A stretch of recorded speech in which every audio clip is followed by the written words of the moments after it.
প্রিয় ভাইয়েরা, দেশ এবং প্রবাসে যে যেখান থেকে আমাদের এই ভিডিওগুলো দেখছেন, সবাইকে অসংখ্য অসংখ্য ধন্যবাদ।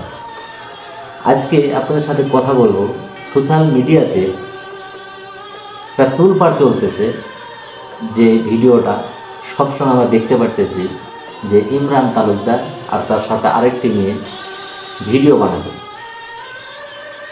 ওই মেয়েটিকে নিয়ে ইমরান তালুকদার জেলেও গেছে। আজকে সেটা নিয়ে কথা বলবো। দর্শক দেখুন, আজকে আমি আপনাদের সামনে স্ক্রিনে একটা ভিডিও দিচ্ছি। এই ভিডিওতে দেখেন মা এবং মেয়ে দুজনই আছে। মা মেয়ের জন্য কি বলতেছে, যে একবার বলতেছে যে এই মেয়েটার নাকি বিয়ে হয়েছে, আবার আরেকবার বলতেছে যে বিয়ে হয় নাই। আসলে এই বিষয়টা কতটুকু সত্যতা আমি জানি না। তা আজকে এই ভিডিওটি আপনাদের দেখাবো এবং আপনারাই এটা বিবেচনা করবেন যে আসলে এই কথাগুলো কতটুকু সত্য, কতটুকু মিথ্যা। তো চলুন আমি আমার ভিডিওটা মেয়েকে একটু যে আপনাদের বলতেছে দেখাই। বিয়ে হয়েছে, কিন্তু ভিডিওটা আমার মেয়ের দেখেন, বিয়ে আপনারা হয়নি। বুঝতে কিন্তু পারবেন। হয়েছে, আমি সত্যটা বলতেছি আপনার সাথে। এক ছেলে ইন্ডিয়া থেকে আমার মেয়েকে পছন্দ করছে, তখন খেলাধুলা ভিডিও দেখা, তখন আমার মেয়ের বয়স 13 বছর। হ্যাঁ, ছেলের বাড়ি এসে কক্সবাজার।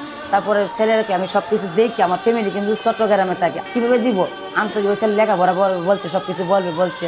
আমি কোর্টের মাধ্যমে থেকে আমার একজন যেই আন্ডার স্যারের আন্ডারে আমি কাজ করি, ওই স্যারের আন্ডারে আমি আমার মেয়েকে একটা স্টাম্প করে এই আমি মেয়ের সাথে দেওয়া হয়। 18 বছর পূর্ণ হইলে নাকি আমি ইন্ডিয়ার তার একটা সাথে ছেলে কাবিন করে বিয়ে দেওয়া হবে, একটা সম্পর্ক তারপর তার ছিল, সাথে মানে একটা মানে সংসার ভালো করা লাগে, হবে। ভালোবাসা এরকম হতেই পারে। একটা ভালো জিনিস থাকলে মানুষ পছন্দ করে।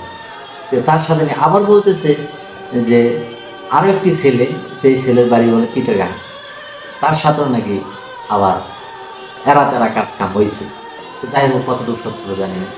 তো আমার কথা হচ্ছে এটা, যদি আপনাদের কাছে কোনটা ভালো মনে হয় অবশ্যই আমাদের এই কমেন্ট বক্সে কমেন্ট করে যাবেন।